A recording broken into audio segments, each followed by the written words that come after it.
বেহাল অঙ্গনওয়াড়ি কেন্দ্র। বসিরহাটের হিঙ্গলগঞ্জের দক্ষিণ বাঁকড়া ডোবর 16 নম্বর অঙ্গনওয়াড়ির অবস্থা বেহাল। খোলা আকাশের নিচেই গর্ভবতী মা শিশুদের খাবার দেওয়ার অভিযোগ। জানানোর পরও হয়নি কোনো সুরাহা।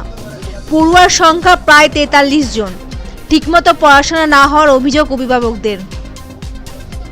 এই বিষয়ে প্রশ্ন করলে আইসিডিএস কর্মী প্রজাপতি পাইদ বলেন, 16 নম্বর সেন্টার দক্ষিণ বাংলার ডোবর। দীর্ঘ এখানে 36 বছর ধরে এখানে সেন্টার করছি, কিন্তু সেইখানে এই তো 1 বছরের মতো হয়ে গেল ঘরটা ভেঙে পড়ে গেছে।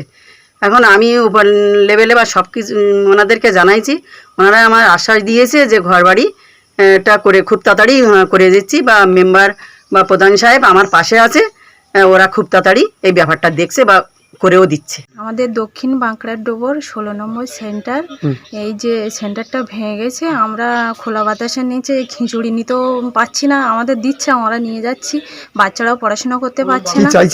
আমরা চাইছি যে তাড়াতাড়ি সেন্টারটা যেন সোজা হয়, বা হচ্ছে আমরা সুস্থভাবে যেন খিচুড়িটা নিয়ে যেতে পারি। উঠেছিল এবং বাচ্চারা আইসিডিএস এর যারা বাচ্চারা প্রত্যেক দিনই পরিষেবা পেত, হঠাৎ ওই সেন্টারটা ভেঙে গিয়েছে। আমরা পঞ্চায়েত থেকে দেখতে গিয়েছিলাম, সেখানে নূতন ঘর নির্মাণ করার জন্য তার কাছ থেকে জায়গা আমরা লিখে নিয়েছি, তাকেও জায়গা আমরা দিয়েছি, হাট জায়গা দিয়েছি, সেই শর্তে রাজি হয়েছেন এবং ঘরটা খুব তাড়াতাড়ি শুরু হবে এবং বিগত দিনে যেভাবে পরিষেবা পেত আগামী দিন থেকে সেইভাবে পরিষেবা পাবে। বসিরহাট থেকে ইনামুল হকের রিপোর্ট, পূবের কলম।